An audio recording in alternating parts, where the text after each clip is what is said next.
ఇక్కడ అనేక సందర్భాలలో అభివృద్ధి కార్యక్రమాలు అనుకోండి, లేకుంటే వ్యక్తిగతంగా మరి సంక్షేమ పథకాలు పంపిణీ అనుకోండి, లేకుంటే ఇక్కడ మరి దర్గాలో ఉర్సు సందర్భంగా సాదిక్ భాయ్ గారు కానీ మిగతా మిత్రులందరూ కూడా మరి దర్గా ఉత్సవాలకు కూడా రావడం జరిగింది, అనేక పండుగలకు కూడా రావడం జరిగింది.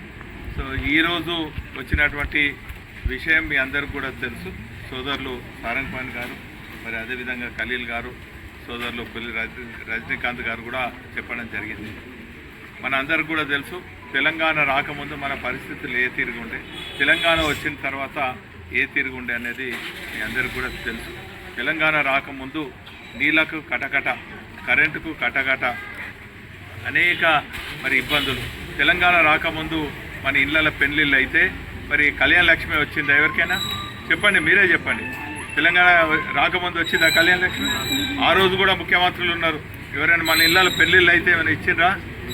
కేటీఆర్ కిట్లు ఇచ్చిండ్రా? మన ఇళ్ళల్లో ఎవరైనా గర్భిణీ మహిళలకు ఇచ్చిండ్రా? పిల్లలకు, ఆడపిల్లలకు 13,000 ఇచ్చిండ్రా? మగ పిల్లలు పుడితే 12,000 ఇచ్చిండ్రా?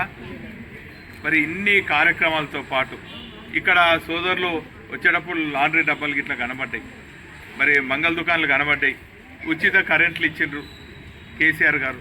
ఇప్పుడు ఇస్తుండ్రా? ఎవరికి ఇస్తలేదు.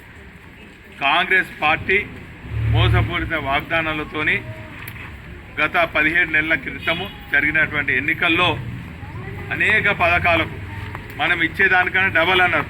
2,000 పెన్షన్ అంటే 4,000 అన్నారు, వికలాంగులకు 5,000 అన్నారు, మరి కళ్యాణ లక్ష్మితో పాటు మరి తులం బంగారం అన్నారు, పిల్లలకు స్కూటీలు అన్నారు. సోదరులు పులి గారు చెప్పినట్టు ఎవరికి కూడా ఏం రాలేదు. వచ్చినాయమ్మా. కానీ ఈరోజు